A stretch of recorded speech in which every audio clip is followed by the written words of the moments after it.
Keegan Smith here, KeeganSH.com. This video is about the overhead squat.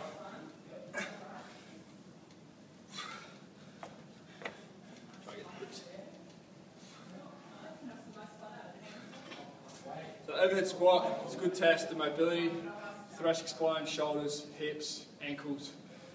If a guy can do an overhead squat, then you know that he's going to be generally pretty well prepared to do most stuff in the gym. So some of the key points to work on, if you're stuck in your overhead squat, is look at which area of the body is holding you back.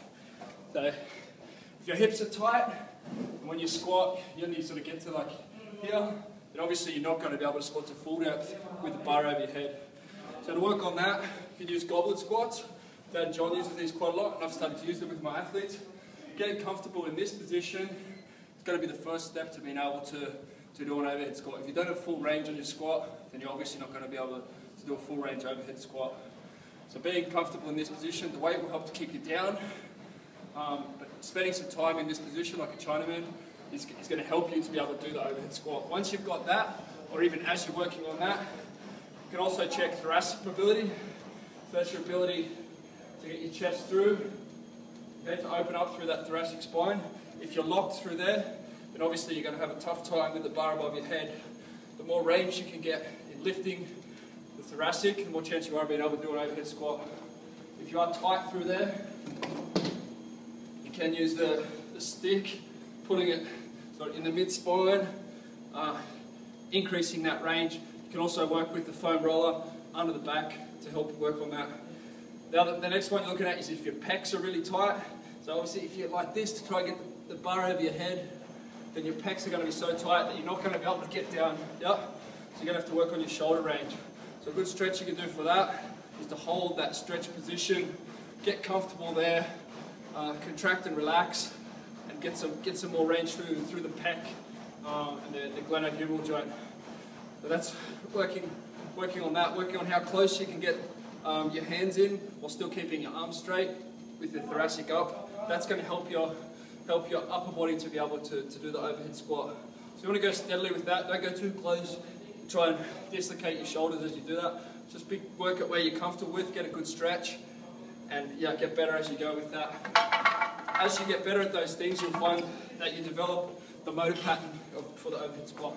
So you are going to have to practice the movement if you want to get better at it. Yep. So when you're doing the movement, pull the bar apart, try and get nice control, and see where you get to, then come back up. Spend some time at the position where you're locked, and gradually that will start to release, and you'll get further with the range. Once you can get to good depth, then we can start to think about trying to load. This is where I'm at. It's been a process for me for a few years to be able to do this. I used to be very locked through the upper body. Couldn't go anywhere near an overhead squat in terms of hip range or shoulder range. Now I'm getting quite comfortable with it. I'm trying to add some load. So I did a challenge the other day with Semi. We got up to 65 kilos for 3. By gradually adding some weight to the movement, always work with what you're comfortable with. It's another movement that's good to progress on, but it's never really going to be a maximum strength movement. But here we go.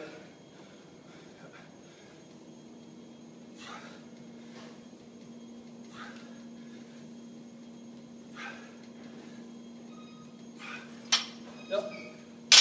So once you can comfortably load up to about half your body weight, that's about half my body weight at the moment. Once you can comfortably load to half your body weight, get 5-10 reps, then you know that you've got good functions for a number of your joints. So that's a bit of an explanation on the overhead squat and how to get to mastering it. Work on the processes, tick the boxes, and you can get there.